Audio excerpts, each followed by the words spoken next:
Hello everyone, আসসালামু আলাইকুম। ইন্দুবালা ভাতের হোটেলের কচুর রেসিপিটা ইদানিং দেখছি ফেসবুকে সবাই শেয়ার করছে, তো সেটা দেখে আমার খুব খেতে মন চাইলো।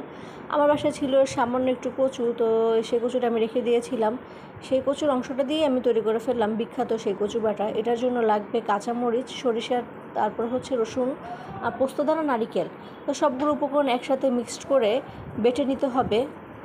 সবগুলো উপকরণ একসাথে বেটে মিক্সড করে কেউ চাইলে কাঁচা খেতে পারেন, আবার ফোড়ন দিয়ে খেতে পারেন। তো কাঁচা খেতে আমার একটু ভয় লাগছিল যদি গলা ধরে। আমার কচুটা ছিল নারিকেলি কচু, তাই আমি একটু জাস্ট তেলের মধ্যে একটু ফোড়ন দিয়ে দিলাম। এখানে ফোড়ন দেওয়ার জন্য ব্যবহার করেছিলাম সরিষার তেল, কালো জিরা।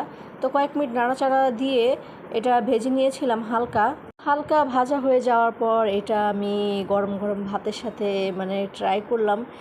কি বলবো গাইস, এত মজা লেগেছে আমার কাছে। আপনারা বাসায় অবশ্যই ট্রাই করবেন। এটা অনেক মজাদার একটা রেসিপি।